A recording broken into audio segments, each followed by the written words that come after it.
Hi guys, I hope your week is going good. I'm a little bit tired. I stayed up to watch the election last night. I think I got like 2 hours of sleep.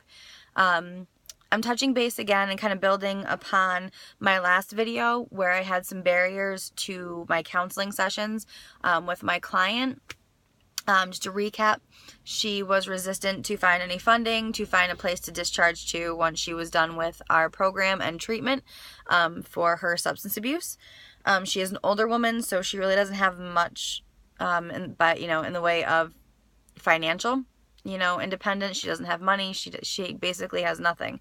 That's where my part came in, and the care manager's part came in to help her find a place to discharge to, some funding opportunities. They were all given to her. She didn't like that. I offered a referral source. She said that our treatment center our facility was triggering her. I mean, you name it, she was giving every excuse she possibly could.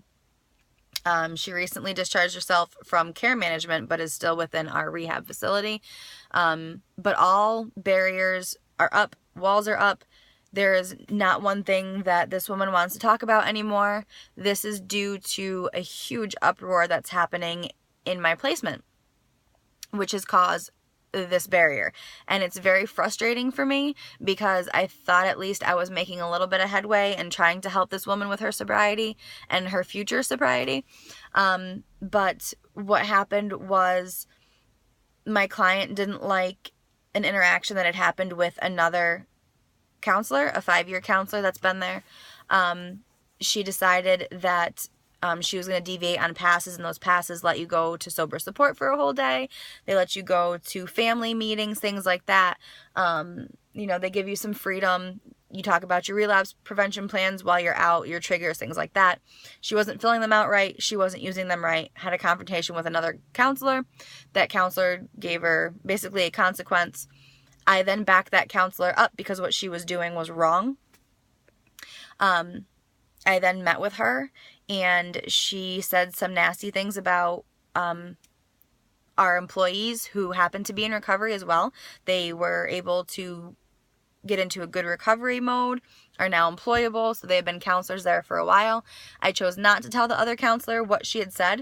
It was along the lines of basically, she's in recovery, she shouldn't be here. Nobody who's in recovery should be here working. They belong in a jail. They belong working as COs.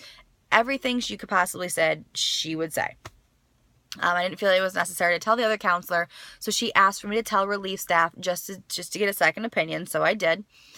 This relief staff said, nope, that needs a consequence. She shouldn't be talking like that, things like that. Then my client got so mad that, we were kind of putting this front up where you need to do what you should do for your sobriety because she's at high risk for relapse. She just is, if she were to go now, I would have no doubt that she would start using again within a day. She's really, really weak in her sobriety right now, even though she's been there 6 months. That being said, my client went behind my back, went to another counselor, which she is free to do, went to this relief staff, told her everything, said some nasty, nasty things about me, nasty things about the other counselor, and the relief staff then backed up my client, and created a huge barrier. This client now thinks that she's got somebody on her side and has manipulated it in a way that it works for her to keep living the wrong way. So now it has created a huge barrier between her primary counselor, which is myself, and everybody else. And because of that, I can't help this woman anymore. She doesn't want to talk. She doesn't want to find new ways of funding sources. She wants nothing to do with the process. She feels like our place, which is Hedgerow House, is a huge trigger for her. She thinks that she just is ready to go. I've been asked if I thought that she's ready to go. I don't feel that she is.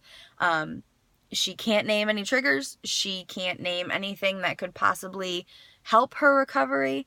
And it's getting frustrating. The fact that there was so much turmoil within the facility is frustrating as well. And I am going to speak to my field instructor about it because I don't think that it's right. So I guess I'm asking for your opinions. If talking to my field instructor is the right method here, and if you guys have ever encountered something similar to this where there's been a barrier with your client caused by internal conflict within the agency. All right, guys, have a good week.